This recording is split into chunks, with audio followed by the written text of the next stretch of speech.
and Charlie, the weak of will, the strong of arm, the clown, the boozer, the fighter, all are sleeping on the hill. One passed on in a fever. One was buried in a mine. One was killed in a brawl. One died in jail. One fell from a bridge toiling for children and wife. All are sleeping on the hill. Where are Ella, Kate, Mag, Lizzie, and Edith? The tender heart, the simple soul, the loud, the proud, the happy one? All are sleeping on the hill. One died in shameful childbirth, one of a thwarted love, one at the hands of a brute in a brothel, one of a broken pride in the search for heart's desire. One after life in far London and Paris was brought back to her little space by Ella, Kate, and Mag. All are sleeping on the hill. And I say to you that life is a gambler, head and shoulders above us all. No mayor alive can close the house. And if you lose, you can squeal as you will, but you'll not get back your money. He makes the percentage hard to conquer. He stacks the cards to catch your weakness and not to meet your strength. And he gives you 70 years to play. For if you cannot win in 70, you cannot win at all. So if you lose, get out of the room. Get out of the room when your time is up.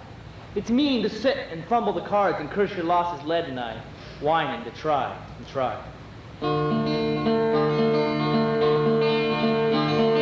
Down upon the Wabash, such land was never known.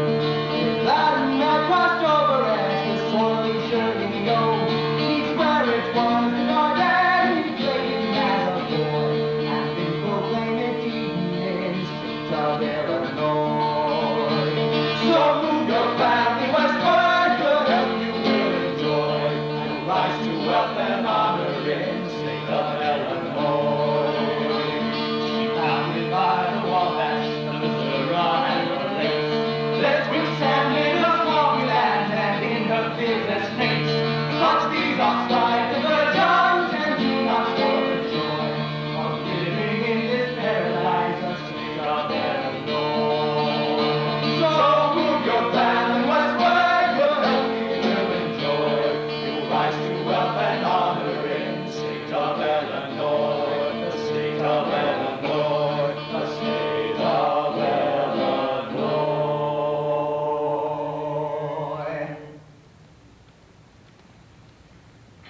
I was the milliner, talked about, lied about, mother of Dora, whose strange appearance was charged to her rearing.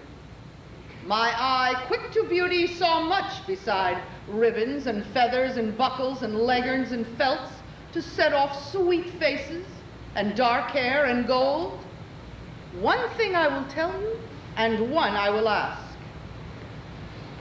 The stealers of husbands wear powder and trinkets and fashionable hats. Wives, wear them yourselves. Hats may make divorces. They may also prevent them. And now, let me ask you, if all of the children born here in Spoon River had been raised by the county, somewhere on a farm, and the fathers and mothers been given their freedom to live and enjoy, change mates if they wished, do you think Spoon River had been any the worse? When Reuben Pantier ran away and threw me, I went to Springfield. There I met a lush whose father, just deceased, left him a fortune. He married me when drunk. My life was wretched. A year passed, and one day they found him dead. That made me rich. I moved on to Chicago. After a time, met Tyler Roundtree, villain. I moved on to New York. A gray-haired magnate went mad about me. So, another fortune. He died one night. Right in my arms, you know. I saw his purple face for years thereafter. There was almost a scandal. I moved on. This time to Paris. I was now a woman, insidious, subtle, versed in the world and rich. My sweet apartment near the Champs-Élysées became a center for all sorts of people.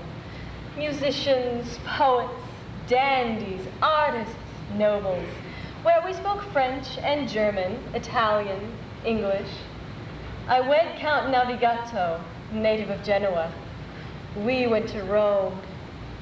He poisoned me, I think.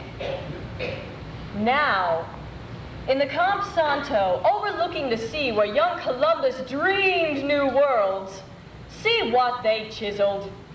Contessa Navigato, implora aeterna quiete.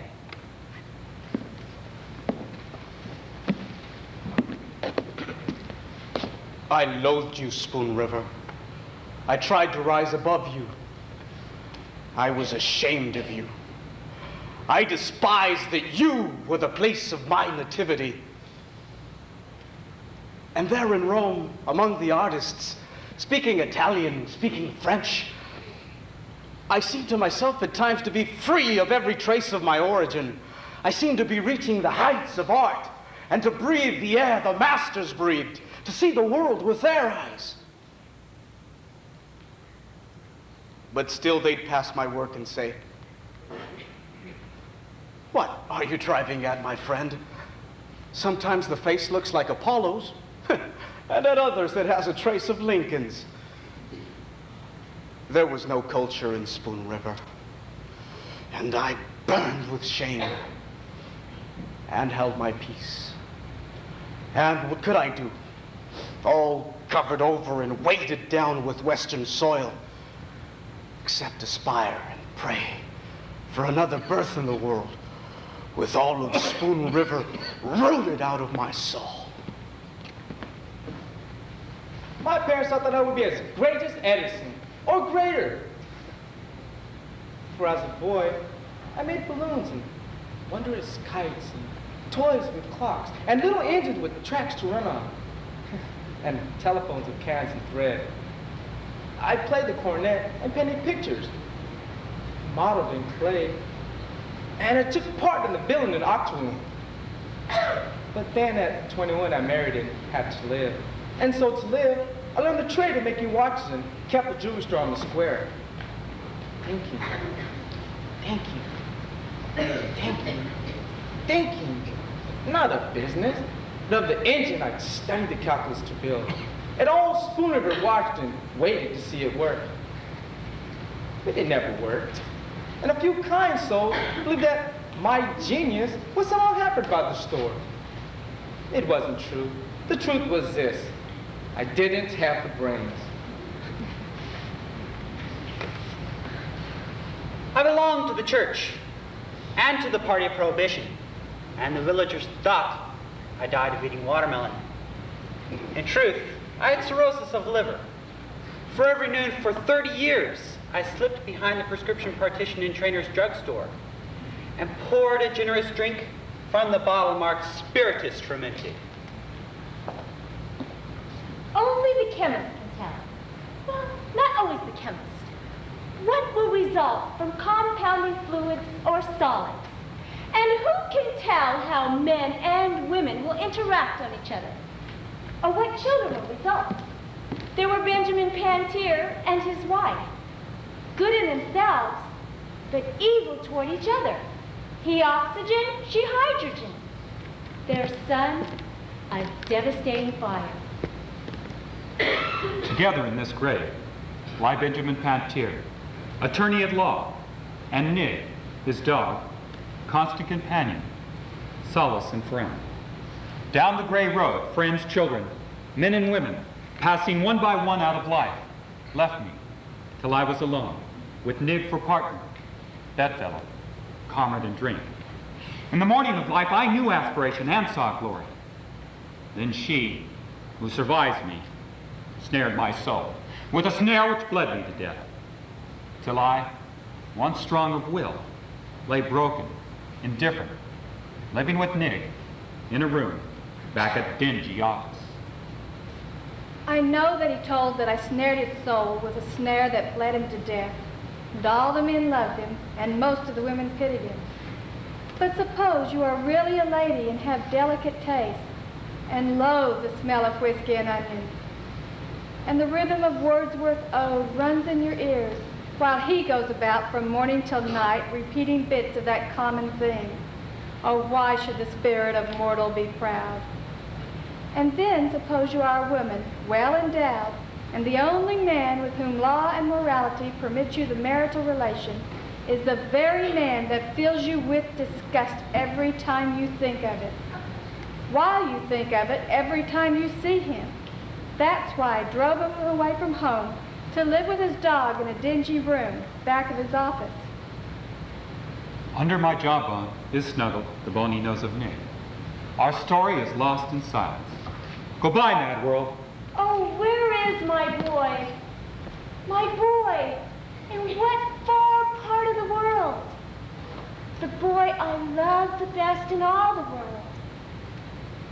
I, the teacher, the old maid, the virgin heart, who made them all my children.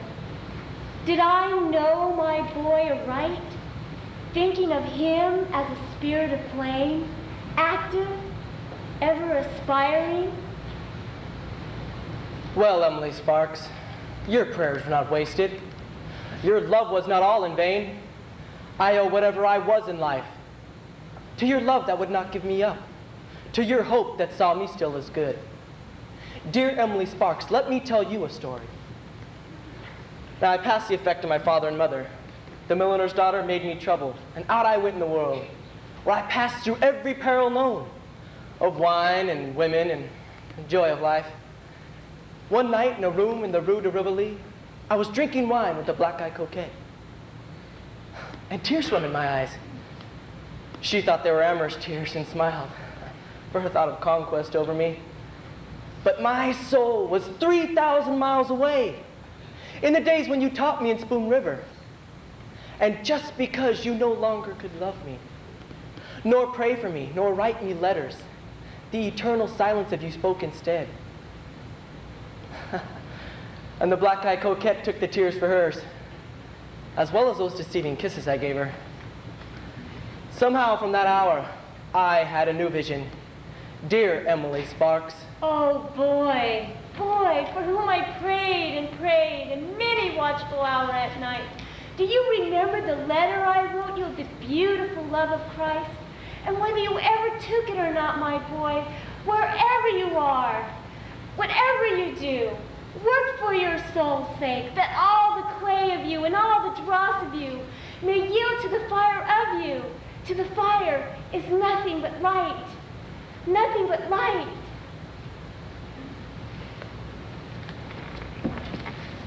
I would have been as great as George Eliot, but for an untoward fate. Well, look at this photograph of me made by Pennywit. Chin resting on hand, deep-set eyes, gray too and far-searching. But there was the old problem. Should it be celibacy, matrimony, or unchastity? Then John Slack, the rich druggist, wooed me, luring me with the promise of leisure for my novel. And I married him, giving birth to 8 children. And I had no time to write. It was all over with me anyway when I ran the needle in my hand while washing the baby's things and died of lockjaw. An ironical death. Hear me, ambitious souls. Sex is the curse of life.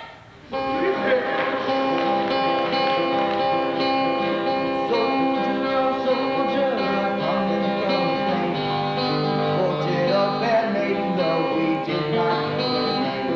Her beauty shone so brightly, it hardly seemed to matter, and kissed her on the mouth so as to stop her on the chatter. La la la.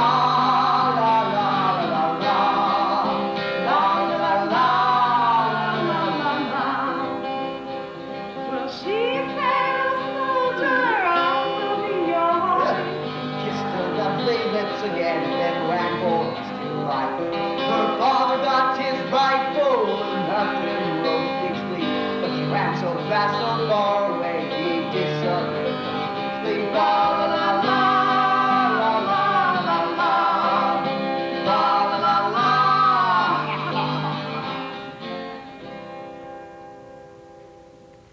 I was the first fruits of the Battle of Missionary Ridge. When I felt the bullet enter my heart, I wish I had stayed at home and gone to jail for stealing the hogs of Curl Trinnery, instead of running away and joining the army. Rather 1,000 times the county jail than to lie here under this marble figure with wings and this granite pedestal bearing the words Pro Patria. What do they mean anyway? Noel Tolheimer ran away to the war the day before Curl Trinnery swore out a warrant through Justice Arnott for stealing hogs. But that's not the reason he turned a soldier. He caught me running with Lucius Atherton. We quarreled, and I told him never again to cross my path. Then he stole the hogs and went to the war. Back of every soldier is a woman. And now, Judge, Leader in the State, Member of Congress, Hamilton Green.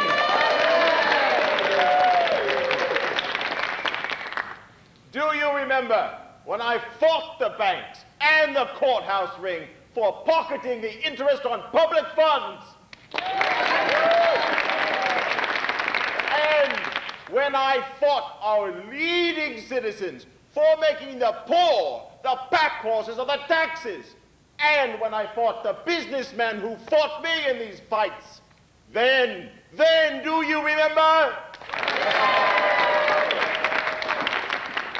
I was a peasant girl from Germany, blue-eyed, rosy, happy and strong. On the first place I worked was at the Thomas Green's. On a summer's day, when she was away, he stole into the kitchen and took me right into his arms and kissed me on my throat. I turned in my head, and neither of us seemed to know what happened. And I cried for what would become of me. And I cried and cried as my secret began to show. One day, Mrs. Green said she understood and would make no trouble for me. And being childless would adopt it. He had given her a farm to be still, so she hid in the house and sent out rumors as though it were going to happen to her. And all went well, and the child was born. They were so kind to me. I was the only child of Francis Harris of Virginia and Thomas Green of Kentucky, of valiant and honorable blood both. And from my mother, I inherited vivacity and fancy and language. From my father, will, judgment, and logic. All honor to them for what service I was to the people. But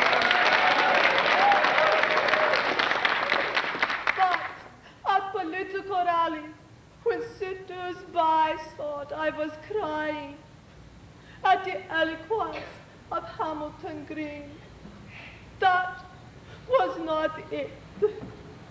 No, I wanted to say, that's my son. That's my son.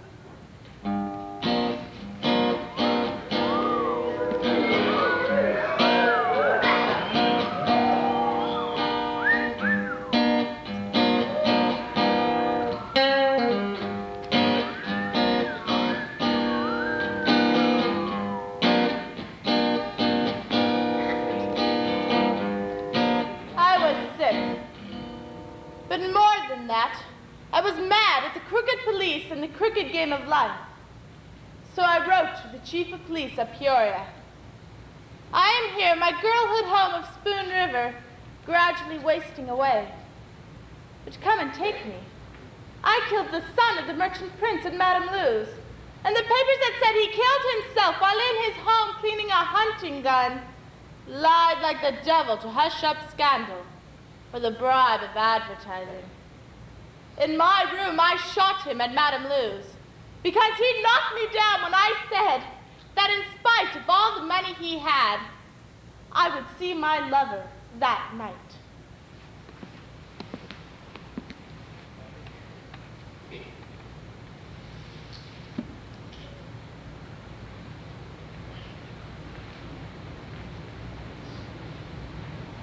I, born in Weiner, of a mother who was French and a German father, most learned professor, orphaned at 14, became a dancer known as Russian Sonia, all up and down the boulevards of Paris, mistress betimes of sundry dukes and of counts, and later of poor artists and of poets.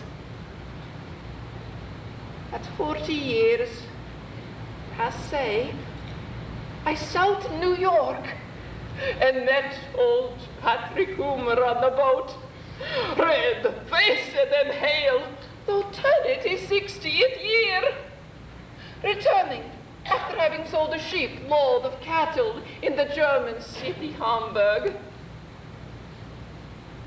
He brought me here to Spoon River, and we lived together for 20 years. They thought that we were marrying.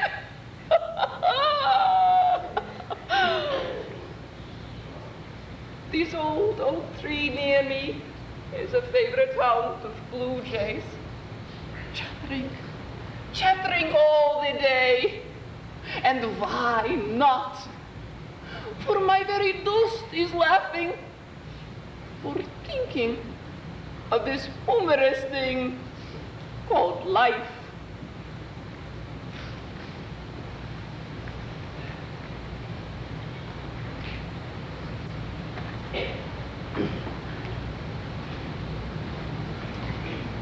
When my mustache curled and my hair was black, and I wore tight trousers and a diamond stud, I was an excellent knave of hearts and took many a trick. But as the gray hairs began to appear, lo, a new generation of girls who laughed at me, not fearing me, and I had no more exciting adventures wherein I was all but shot for a heartless devil, but only drabby affairs, warmed over affairs of other times and of other men. And time went on until I lived at Mayer's restaurant, partaking of short orders, a gray, untidy, toothless, discarded, rural Don Juan. But there is a mighty shade here, Dante, who sings of one named Beatrice. And I know now that force that made him great drove me to the dregs of life.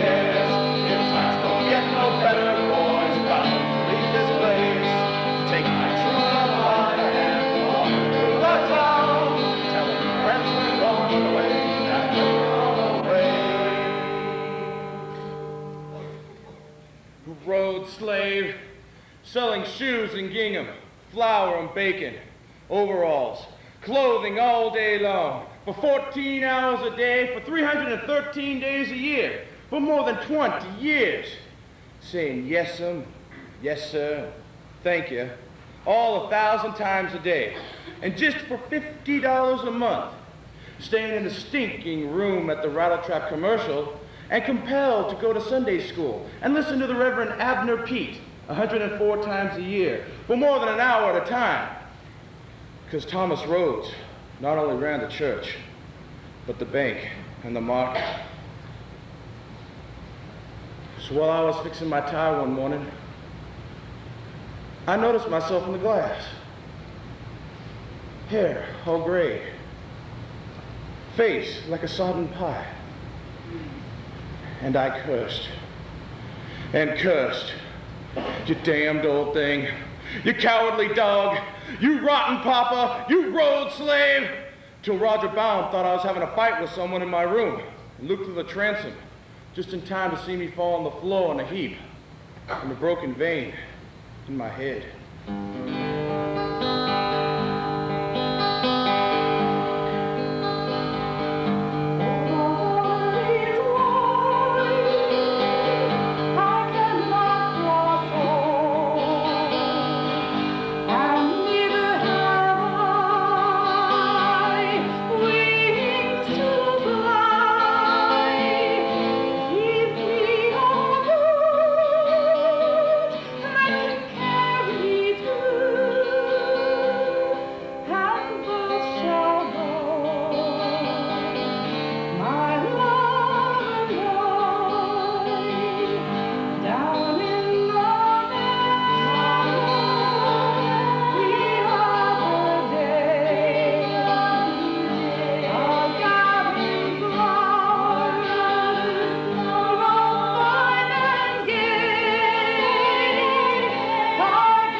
About death, like love itself. If with someone with whom you have known passion, And the glow of youthful love, you also after years of living together, feel the sinking of the fire, and thus fade away together, gradually, faintly, delicately, as it were, in each other's arms. passing from the familiar room. That is a power of unison between souls, like love itself.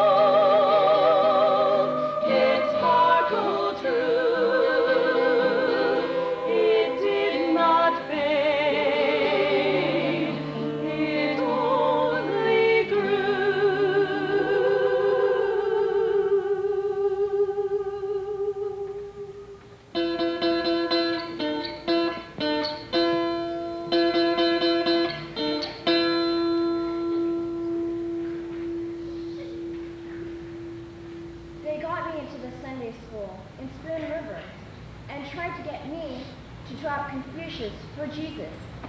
I could have been no worse off if I had tried to get them to drop Jesus for Confucius, for, without any warning, as if it were a prank, and sneaking up behind me, Harry Wiley, the minister's son, caved my ribs into my lungs with the blow of his fist.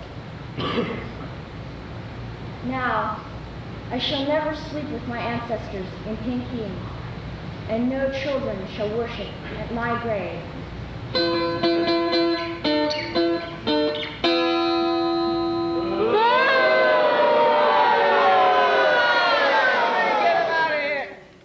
Just how many times in the 20 years that I was your leader, friends of Spoon River, did you neglect the caucus and the convention, leaving the burden in my hands of protecting and saving people's causes?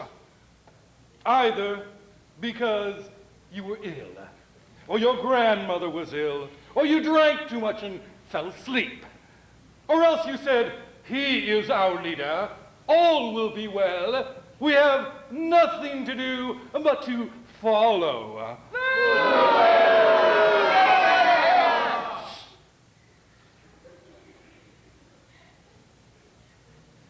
In leaving the caucus, just for a moment, when you cried out, "Oh, how I betrayed you!" And I left the caucus just for that moment, when there the enemies of the people watched and waited for the opportunity, the chance to destroy the sacred rights of the people. You common rabble. I left the caucus to go to the urinal.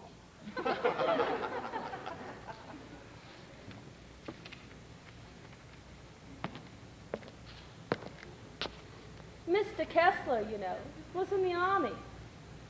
And he drew $6 a month as a pension. And stood on the corner talking politics, or sat at home reading Grant's memoirs. And I supported the family by washing, learning the secrets of all the people, from the curtains, counterpanes, shirts, and skirts. For things that are new grow old at length. They're replaced with better, or none at all. People are prospering or falling back. And rents and patches widen with time. No thread or needle can paste decay. And there are stains that baffle soap. And there are colors that run in spite of you, blamed though you are for spoiling a dress. Handkerchiefs, napery, have their secrets. The laundress, life, knows all about it.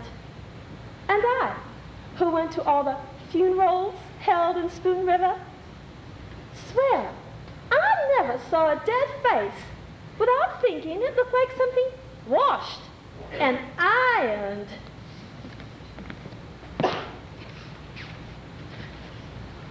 Well, don't you see? This was the way of it. We bought the farm with what he inherited. And his brothers and sisters accused him of poisoning their father's mind against the rest of them. And we never had any peace with our treasure. The men took the cattle and the crops failed and lightning struck the granary. So we mortgaged the farm to keep going. And he grew silent and was worried all the time. And then some of the neighbors refused to speak to us and took sides with his brothers and sisters. And I had no place to turn. As one might say to himself in an earlier time in life, well, no matter, so-and-so's my friend, or I can shake this off with a little trip to Decatur. Then, the dreadfulest smells infested the rooms.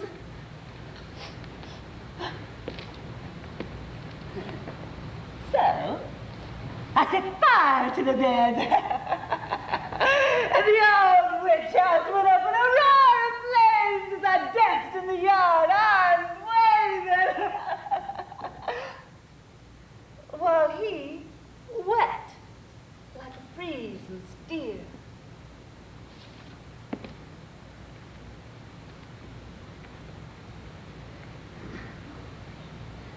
I have studied many times the marble which was chiseled for me. A boat with a furled sail at rest in a harbor. In truth, it pictures not my destination, but my life.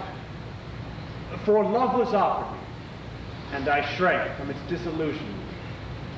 Sorrow knocked at my door, but I was afraid.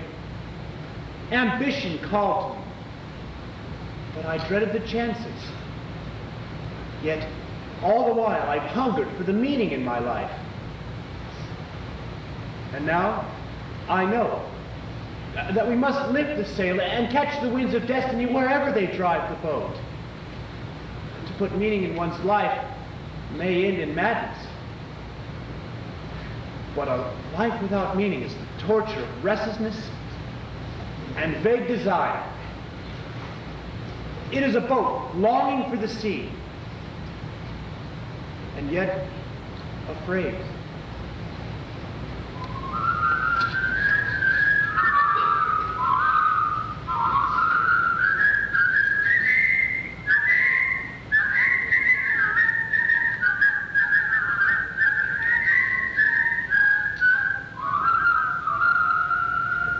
was just turned 21 when Enoch Dunlap made a speech in Bindle's Opera House. The honor of the flag must be upheld, whether it be assailed by the barbaric Tagalogs or the most powerful nation in Europe. And all of us cheered and cheered both the speech and the flag he waved as he spoke. And I went to war in spite of my father and followed the flag until I saw it raised by our camp in a rice field near Manila. And all of us cheered and cheered.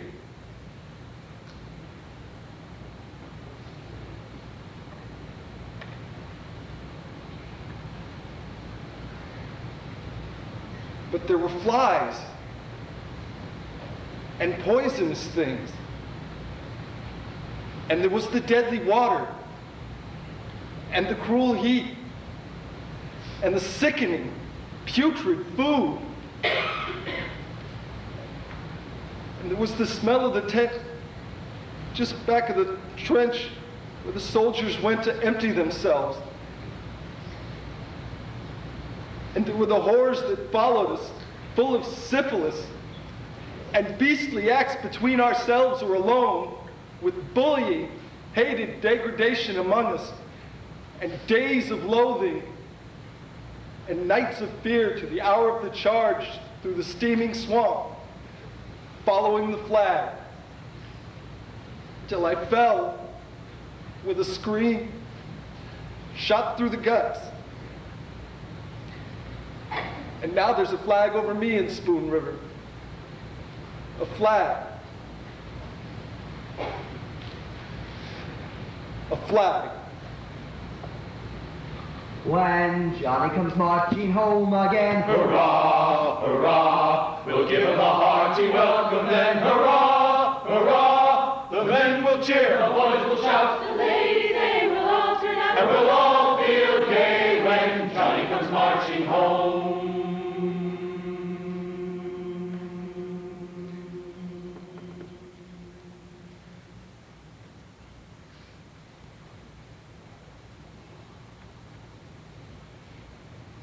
I was only 8 years old.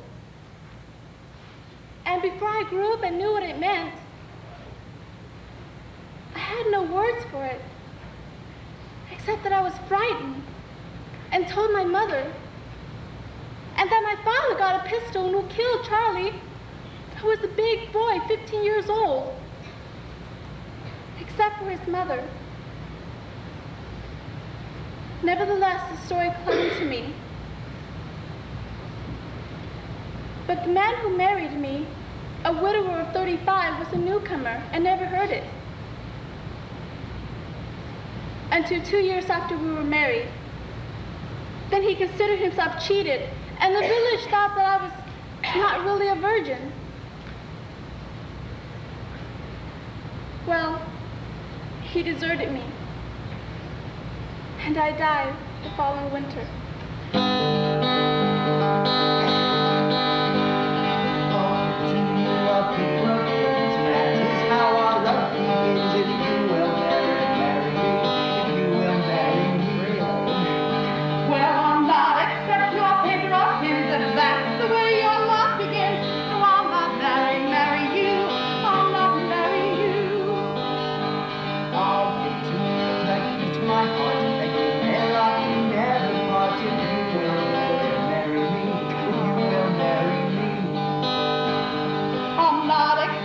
Keys to your heart that we may lock and never part. No, I'll not marry you.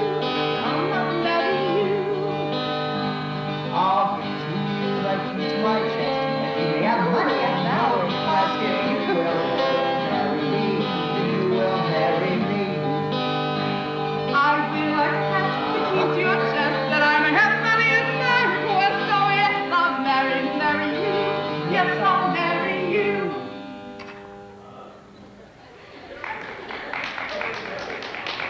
She loved me. Oh, how she loved me. I never had a chance to escape from the day she first saw me. Then after we were married, I thought she might prove her mortality and let me out. Or she might divorce me. But few die, none resign. Then her Wayne was gone a year on a lark, but she never complained. She said, oh, it would be well that I would return. And I did return. I told her that while taking a row in the boat, I had been captured near Van Buren Street by pirates on Lake Michigan and kept in chains so I could not write her. She cried and kissed me and said it was cruel, outrageous, inhuman. Then I concluded our marriage was a divine dispensation and could not be dissolved, except by death. I was right. He ran away and was gone for a year. When he came back, he told me the silly story of being kidnapped by pirates on Lake Michigan and kept in chains so he could not write me. Well, I pretended to believe him, but I knew very well what he was doing.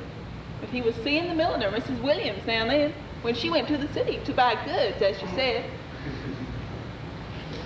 But a promise is a promise, and marriage is marriage. And out of respect for my own character, I refused to be drawn into a divorce by the scheme of a husband who had merely grown tired of his marital vow and duty.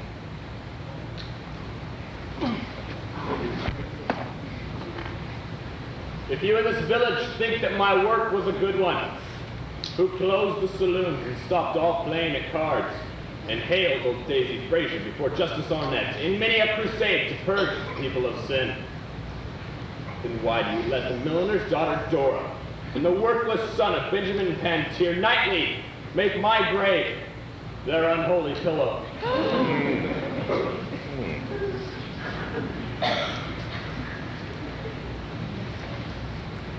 The white man played all sorts of jokes on me. He took the big fish off my hook and put little ones on while I was away getting the stringer, and made me believe I hadn't seen aright the fish I'd caught. When Bird Robin's circus came to town, they got the ringmaster to let a tame leopard into the ring and made me believe I was whooping a wild beast like Samson when I, for the offer of $50, dragged him out to his cage.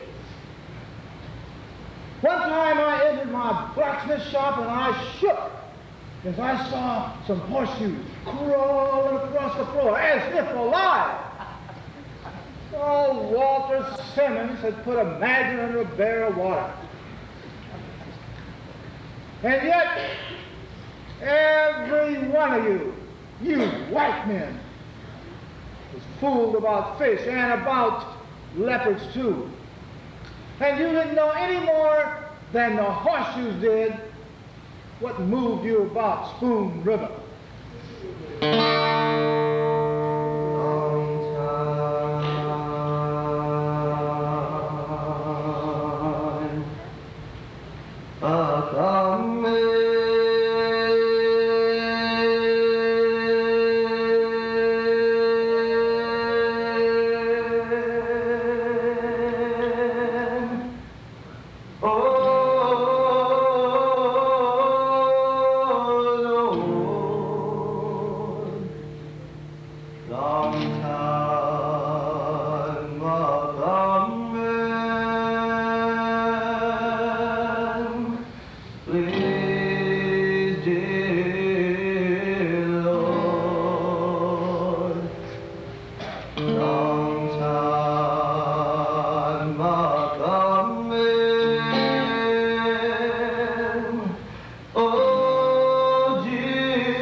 wrote him a letter asking him for old time's sake to discharge my sick boy from the army.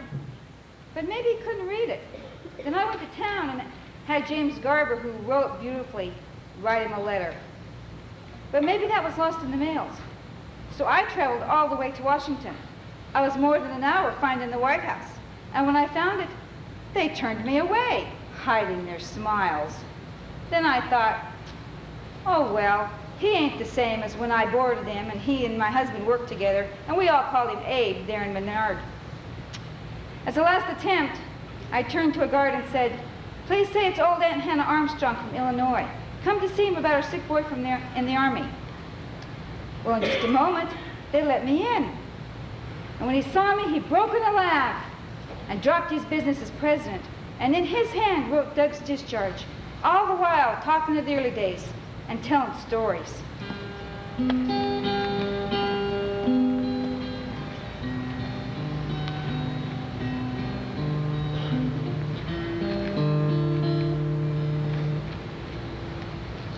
At first, you may not know what they mean, and we may never tell you, and you may never know. Those sudden flashes in your soul, like lambent lightning on snowy clouds at midnight when the moon is full. They come in solitude, or perhaps you sit with your friend, and all at once a silence falls on speech, and his eyes, without a flicker, glow at you. You two have seen the secret together. He sees it in you, and you in him. And there you sit, thrilling lest the mystery stand before you and strike you dead with a splendor like the sun's. Be brave, all you who have shared this vision. As your body is alive, as mine is dead, you are catching a little wisp of the ether that belongs to God himself.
Plain as day to see. It's nothing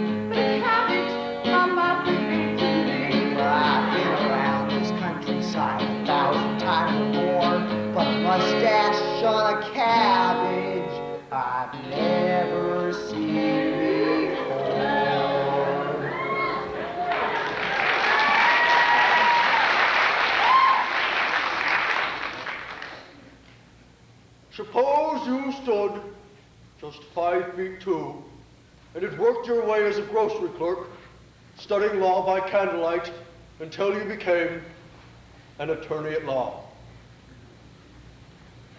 And then suppose, through your diligence and regular church attendance, you became attorney for Thomas Rhodes, collecting notes and mortgages and representing all the widows in the probate court. And through it all, they jeered at your size and laughed at your clothes and your polished boots. And then suppose you became county judge.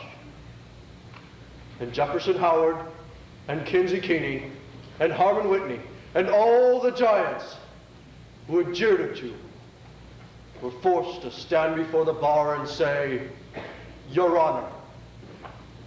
Well, don't you think it was natural that I made it hard for them?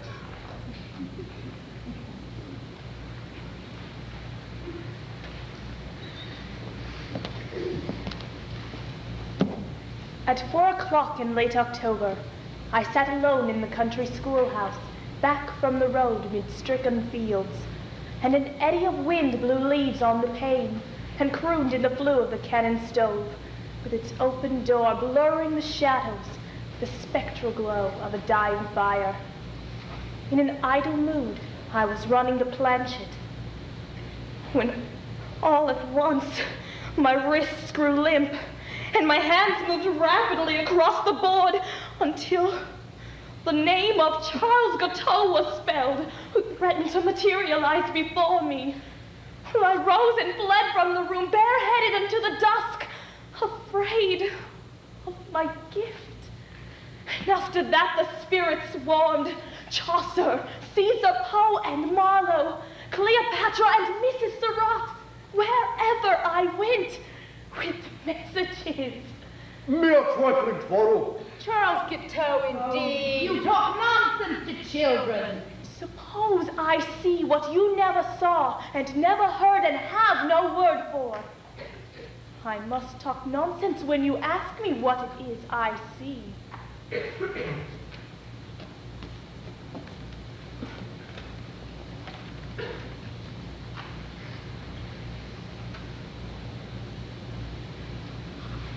I wanted to go away to college, but rich Aunt Persis wouldn't help me.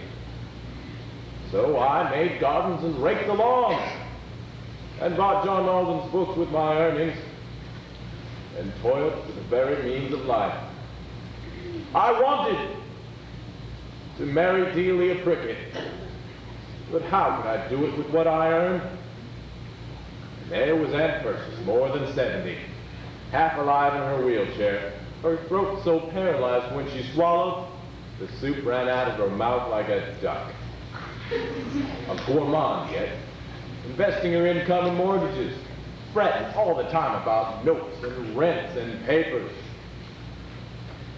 That day, I was chopping wood for her, and reading Proudhon in between. I came in the house for a drink of water. There she was, asleep in her chair. Proudhon on the table, and a bottle of chloroform on the book she used sometimes for an aching tooth. I poured the chloroform on a handkerchief and held it to her nose until she died. Oh, Delia, Delia, you and Proudhon steadied my hand. And the coroner said she died of heart failure. I married Delia and got the money. A joke on you, Spoon River.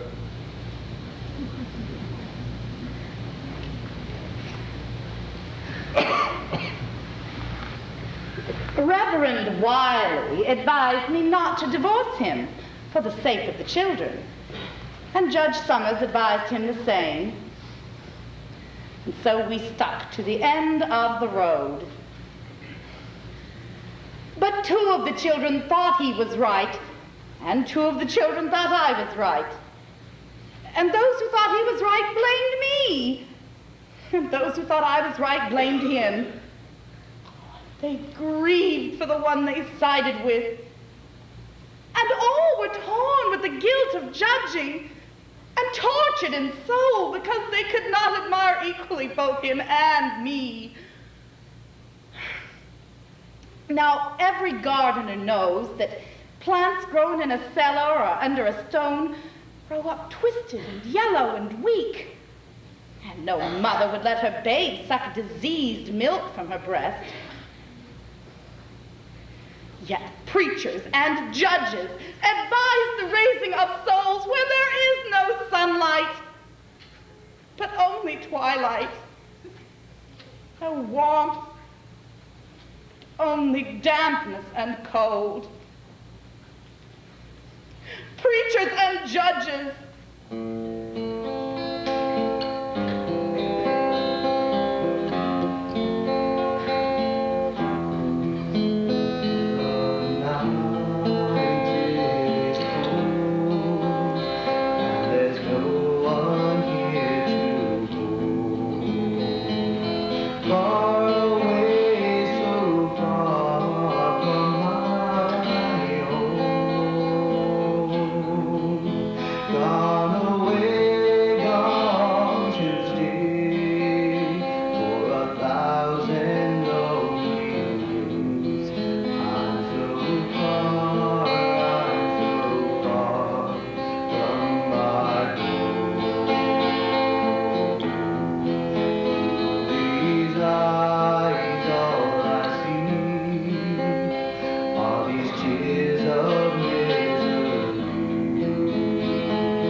almost the shell of a woman after the surgeon's knife, and almost a year to creep back into strength, till the dawn of our wedding decennial found me my seeming self again. We walked the forest together, by a path of soundless moss and turf. But I could not look in your eyes, and you could not look in my eyes, for such sorrow was ours. The beginning of gray in your hair, and I, but a shell of myself. And what did we talk of? Sky and water, anything most to hide our thoughts. And then your gift of wild roses, set on the table to grace our dinner. Poor heart, how bravely you struggled to imagine and live a remembered rapture. And then my spirits drooped as the night came on, and you left me alone in my room for a while, as you did when I was a bride, poor heart. And I looked in the mirror, and something said, one should be all dead when one is half dead, nor ever mock life, nor ever cheat love.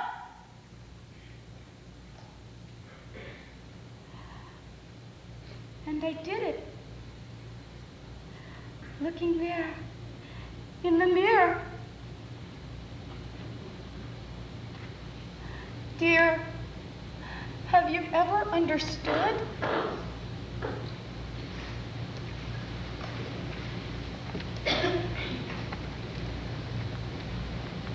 Young debaters over the doctrine of the soul's immortality. I who lie here was a village atheist. Talkative, contentious, versed in the arguments of the infidels. But through a long sickness, coughing myself to death, I read the Upanishads and the poetry of Jesus. and it lighted a torch of hope, intuition, and desire that the shadow leading me swiftly through the caverns of darkness could not extinguish. Listen to me, ye who live in the senses, and think through the senses only. Immortality is not a gift. Immortality is an achievement, and only those who strive mightily shall possess it.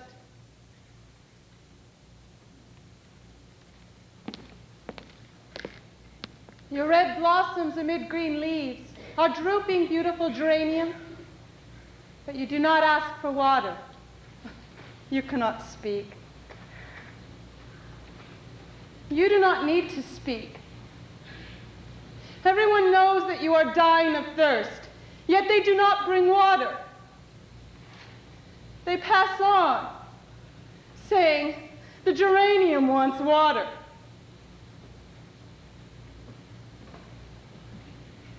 And I, who had happiness to share, and longed to share your happiness, I who loved you, Spoon River, and craved your love, withered before your eyes, Spoon River, thirsting, thirsting, voiceless from chasteness of soul to ask you for love. You who knew and saw me perish before you. Like this geranium someone has planted over me and left to die.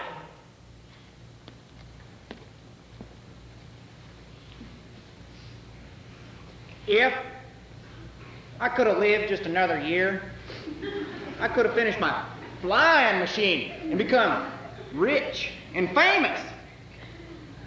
Hence it is fitting, the workman who tried to chisel a dove for me, when he got finished, it looked more like a chicken.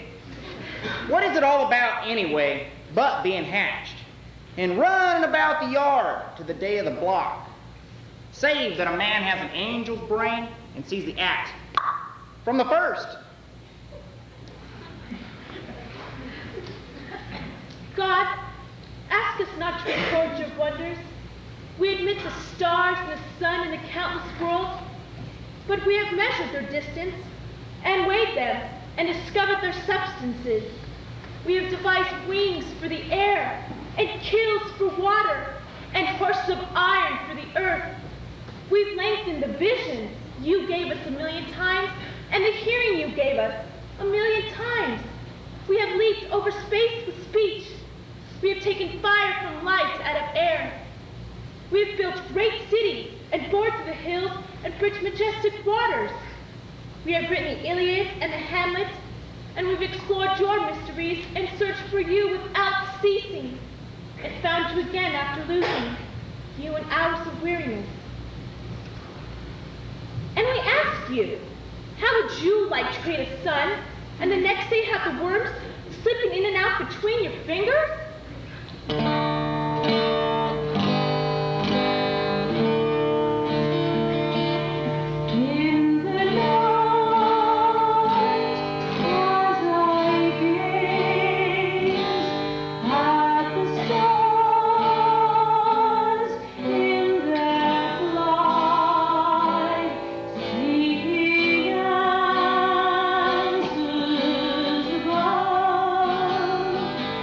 Seeking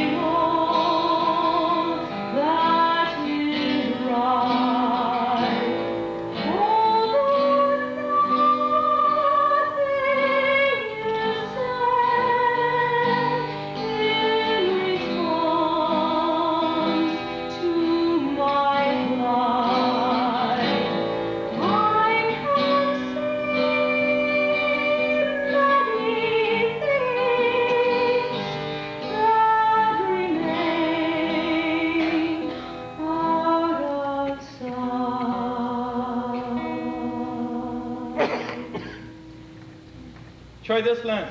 What do you see now? Globes.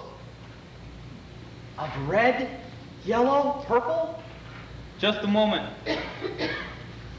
And now? My mother and father and sisters. Yes. And now? Knights at arms. Kind faces. Beautiful women.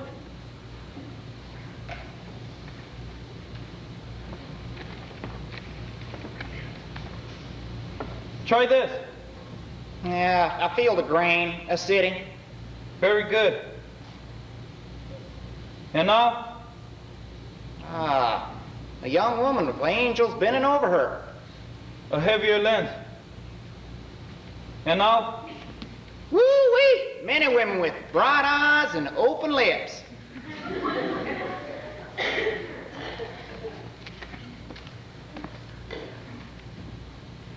Try this. Just a goblet on a table. Oh, I see. Try this lens. Just open space. I see nothing in particular. Well, and now? Pine trees.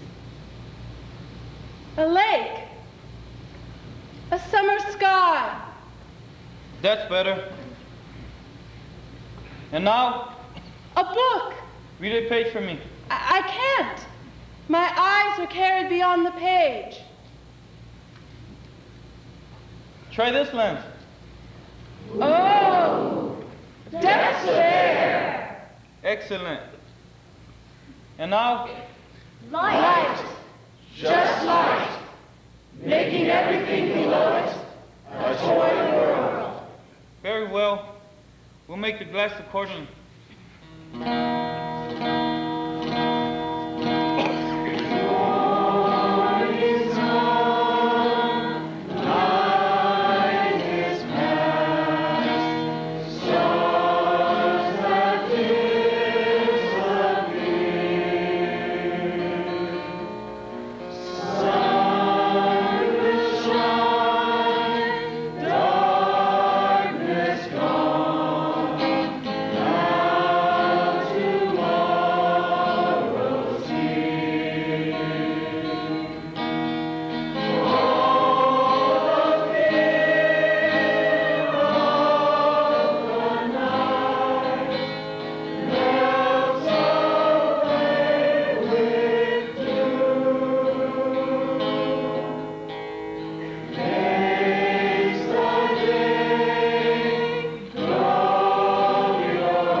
In youth, my wings were strong and tireless, but I did not know the mountains. In age, I knew the mountains, but my weary wings could not follow my vision. Genius is wisdom and youth.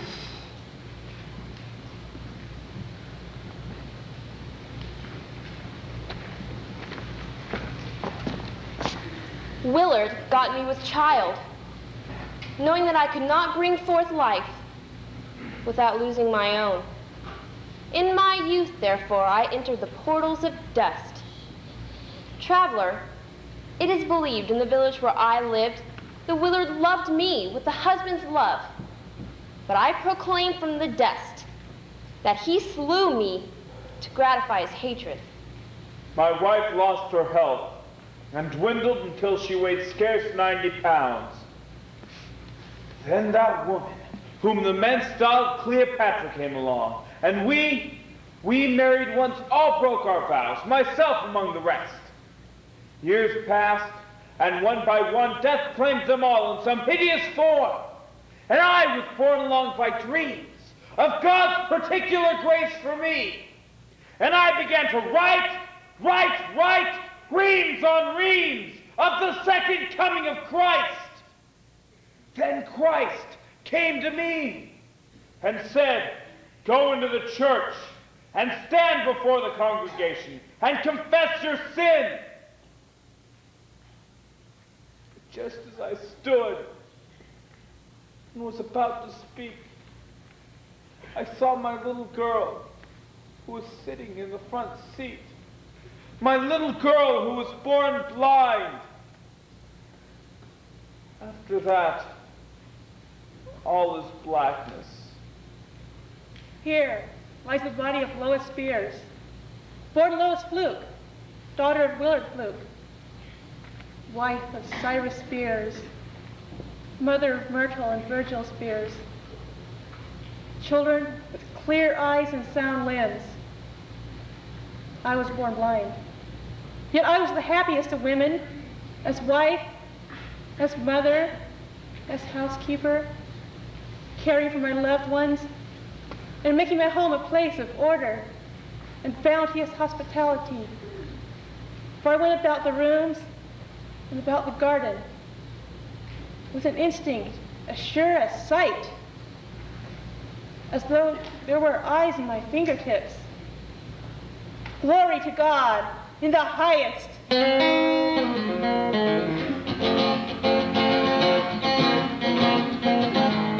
How do you think I got on in this world? I bought me a sandwich and 11 things. Ah, hell, boys. Sal took the measles and she died in the spring. What do you think I made of her hide to finally sell you? Well, did it right? Sal's or riders or any such thing. Sal took the measles and she died in the spring. What do you think I gave to my life? A brush of bristles that are last her whole life. Brushes or booze or any such thing. Sal took the measles and she died in the spring. What do you think I made of her feet? The finest things you ever did eat. Pickles or nuts or any such thing. Sal took the measles and she died in the spring. Yeah.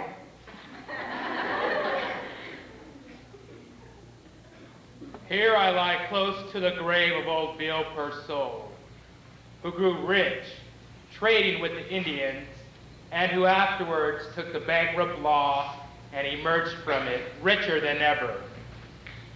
Myself, growing tired of toil and poverty and beholding how Bill and others grew in wealth, robbed a traveler one night near Proctor's Grove, killing him unwittingly while doing so for which I was tried and hanged. That is how I went into bankruptcy. Now, we who took the bankrupt laws in our respective ways sleep peacefully, side by side. Nothing in life is alien to you. I was a penniless girl from Summit who stepped from the morning train into Spoon River. All the houses stood before me with closed doors and drawn shades. I was barred out. I had no place or part in any of them. And I walked past the old McNeely mansion, a castle of stone, mid walks and gardens, with workmen about the place on guard, and the county and state upholding it for its lordly owner full of pride. And I was so hungry that I had a vision. I saw a giant pair of scissors dip from the sky like the beam of a dredge and cut the house in two like a curtain. But at the commercial, I met a man who winked at me as I asked for work. It was Wash McNeely's son. He proved the link in the chain of title to half my ownership of the mansion through a breach of promise suit. The scissors. So you see, the house from the day I was born was only waiting for me.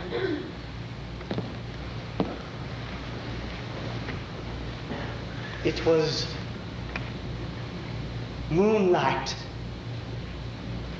and the earth sparkled with the new fallen frost. It was midnight, and not a soul was abroad, and out of the chimney of the courthouse a greyhound of smoke leapt and chased the northwest wind. And I carried my ladder to the landing of the stairs, And I leaned it against the frame of the trapdoor in the ceiling of the portico, and I climbed under the roof and amongst the rafters, and I flung amongst the seasoned timbers a lighted handful of oil-soaked waste, and then I climbed down and I slunk away. And pretty soon the fire bell rang. Clang, clang, clang! And the Spoon River Ladder Company came with 12 buckets and began to pour water on the glorious bonfire, growing hotter and higher and higher, till the walls fell and the limestone pillars where Lincoln stood crashed like trees when the woodsman fells them.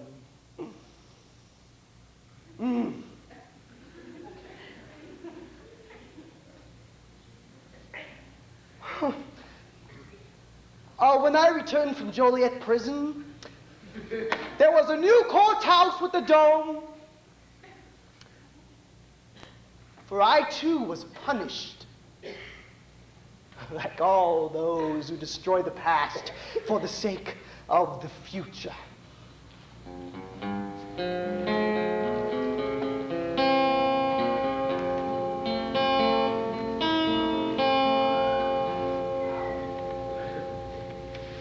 Over and over they used to ask me, while buying the wine or the beer, in Peoria first and later in Chicago, Denver, Frisco, New York, wherever I lived, how I happened to lead the life and what was the start of it. Well, I told them a silk dress and a promise of marriage from a rich man. It was Lucius Atherton. That was not really it at all. Suppose a boy steals an apple from the tray at the grocery store, and they all begin to call him a thief. Wherever he goes, thief, thief, thief. The editor. Did you ever hear of Editor Whedon giving to the public treasury any of the money he received for supporting candidates for office? The minister. Did you ever hear of Reverend Pete or Reverend Sibley giving any part of their salary earned by keeping still or speaking out as the leaders wished them to the building of the waterworks? The judge. Did you ever hear of the circuit judge helping anyone but the Q Railroad or the bankers? The little boy can't get work. And he can't get bread without stealing it. Why, the little boy will steal. It is the way the people regard the theft of the apple that makes the little boy what he is. But I, Daisy Frazier, who always passed along the streets through rows of nods and smiles and words such as, "There she goes," never was taken before Justice Arnett without contributing $10 and the cost to the school fund in Spoon River.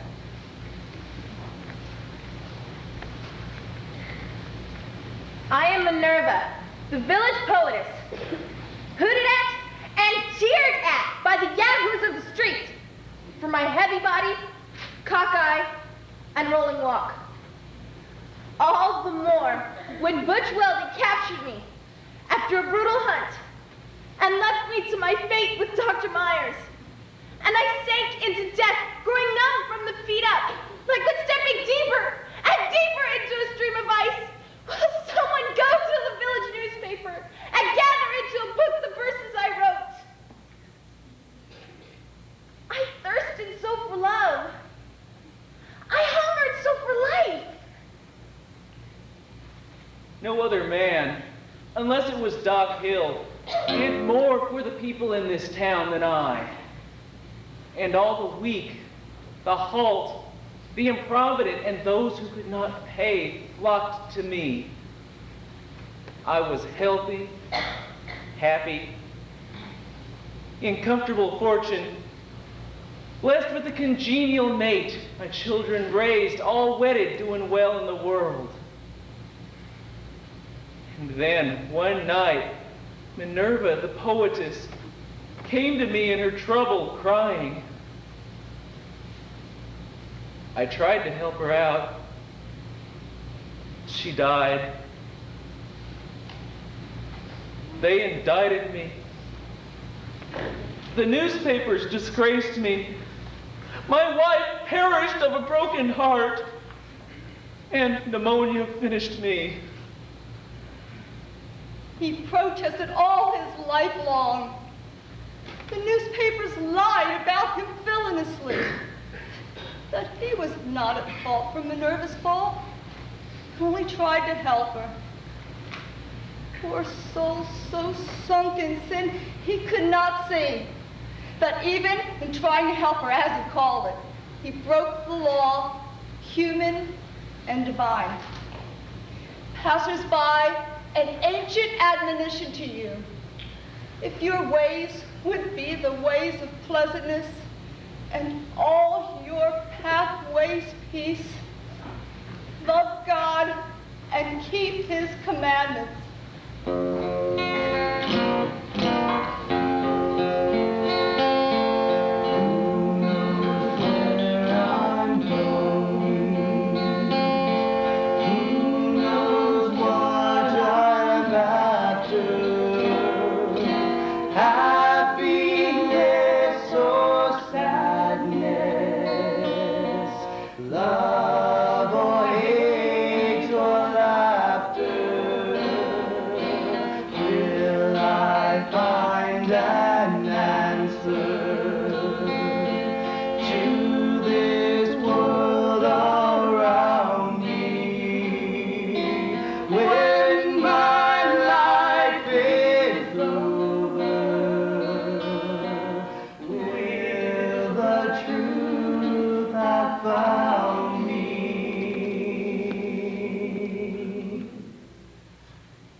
The secret of the soil is to receive the seed. The secret of the seed, the germ. The secret of man, the sower. Well, the secret of woman. I loathed her as a termagant, as a wanton. I knew of her adulteries, every one. But even so, if I divorce the woman, I must forsake the ministry. Therefore, to do God's work and have it crop, I bore with her. So I lied to myself. So I lied to Spoon River. Yet, I tried lecturing, ran for the legislature, canvassed for books, with just one thought in mind. If I make money thus, I will divorce her. Oh, love my little rooster and my rooster love me. I'm gonna cherish that rooster beneath the green bay tree. My little rooster went cock-a-doo-doodle-doo-doodle-doo-doodle-doo. Oh, I love my little guinea and my guinea love me. I'm gonna cherish that guinea beneath the green bay tree. My little guinea went patter-rat. My little rooster went cock-a-doo-doodle-doo-doodle-doo. Oh, I love my little duckling and my duckling love me. I'm gonna cherish that duck beneath the green bay tree. My little duck went quack, quack, quack. My little guinea went patter-rat. My little rooster went cock-a-doo-doodle-doo-doodle-doo.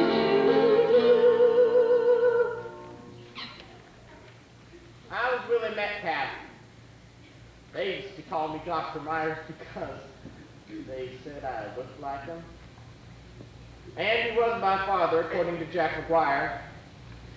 I lived in the livery stable, sleeping on the floor side by side with Roger Bowman's bulldog, or sometimes in a stall. See, I could crawl between the legs of the wildest horse without getting kicked. We knew each other.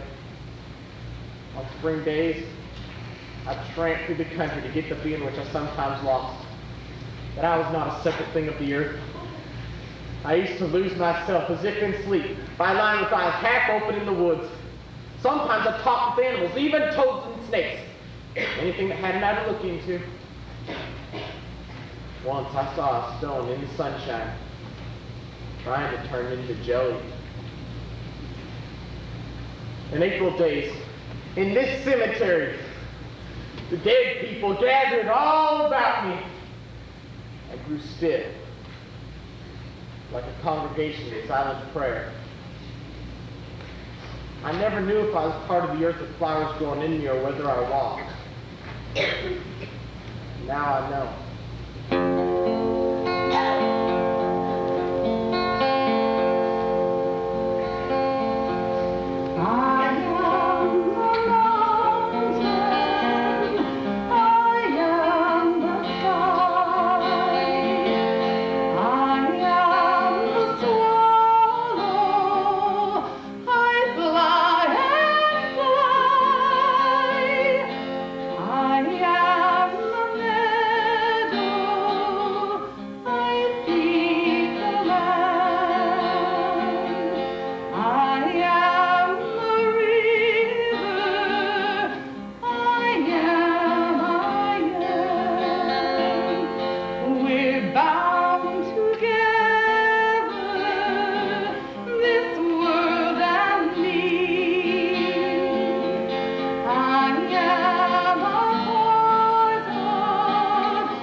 Did my widow flit about from Mackinac to Los Angeles, resting and bathing and sitting an hour, or more over the table over soups and meats and delicate sweets and coffee? I was cut down in my prime from overwork and anxiety, but I always knew whatever had happened, I've kept my insurance up. And there's something in the bank and a section of land in Manitoba. But just as I slipped, I received a vision in a last delirium. I saw myself lying nailed in a box with a white lawn tie and boutonniere. And my wife was sitting by a window, someplace afar overlooking the sea. She seemed so rested, ruddy, and fat, although her hair was white. And she smiled and said to the colored waiter, "Another slice of roast beef, George. Here's a nickel for your trouble."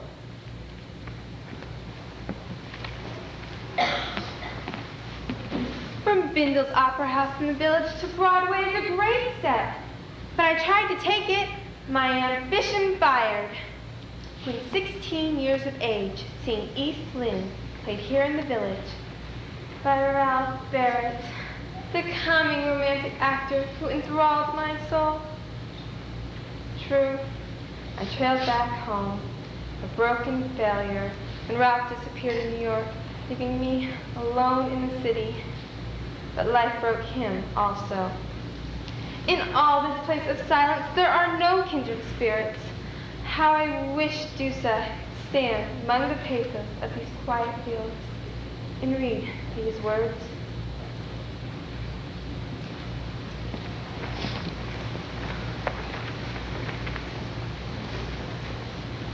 My name used to be in the papers daily as having dined somewhere, or traveled somewhere, or rented a house in Paris where I entertained the nobility. I was forever eating or traveling or taking the cures at Baden-Baden. Now I am here to do honor to Spoon River, here beside the family whence I sprang. No one cares now where I dined or lived or whom I entertained. or how often I took the cure at Baden-Baden.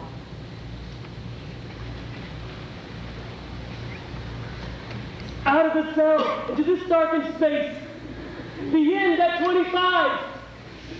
My tongue cannot speak what stirred within me, and the village thought me a fool. Yet, at the start there was a clear vision, a high and urgent purpose in my soul, which drove me on, trying to memorize the Encyclopedia Britannica.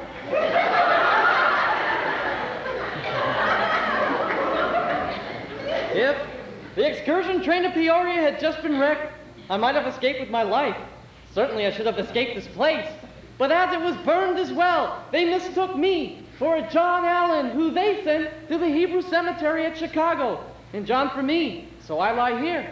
It was bad enough to run a clothing store in this town, but to be buried here? Oy vey!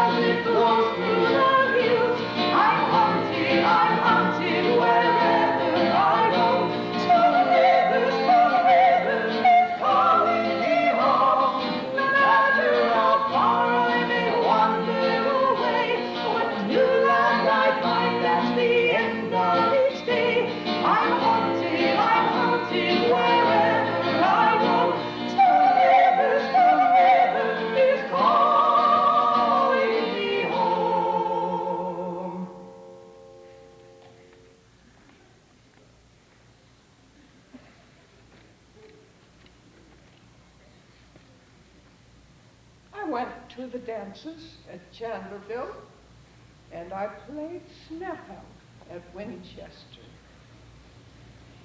One time, we changed partners driving home through the moonlight of middle June. And then I met Davis. We were married, and we lived together for 70 years. Enjoying, working, raising our 12 children, 8 of whom we lost ere I had reached the age of 60. I spun, I wove, I kept the house, I nursed the sick, I made the garden, and for holidays, rambled over the field where sang the lark, and by Spoon River, gathering many a shell and many a flower and medicinal weed, shouting to the wooded hills, singing to the green valley. At 96, I have lived enough, that is all, and passed to a sweet repose. What is this I hear of sorrow and weariness, anger, discontent, and drooping hopes? Degenerate sons and daughters, life is too strong for you? It takes life to love life.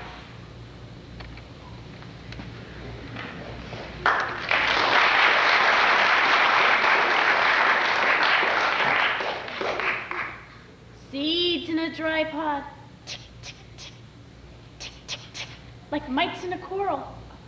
Vain iambics that the full breeze wakens. But the pine tree makes a symphony thereof. Triolets, villanelles, rondelles, rondeaux, ballads by the score, with the same old thought. The snows and roses of yesterday are vanished. And what is left but a rose that fades? Life all around me here in the village. Tragedy, comedy, valor and truth. Courage, constancy, heroism, failure.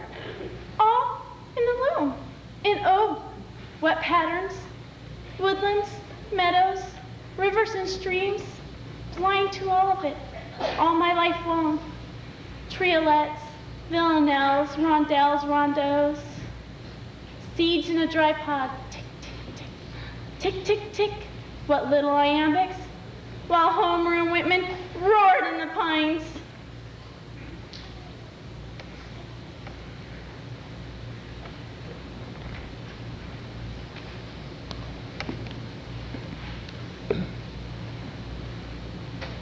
Out of me, unworthy and unknown, the vibrations of deathless music. With malice toward none, with charity for all. Out of me, the forgiveness of millions toward millions, and the beneficent face of a nation shining with justice and truth. I am Anne Rutledge, who sleep beneath these weeds, beloved in life of Abraham Lincoln, wedded to him, not through union, but through separation. Bloom forever, O Republic, from the dust of my bosom. Good friends, let's to the fields. I have a fever. And after a little walk, and by your pardon, I think I'll sleep. There is no sweeter thing, nor fate more blessed than to sleep. Here, world, I pass you like an orange to a child. I can no more with you. Do what you will.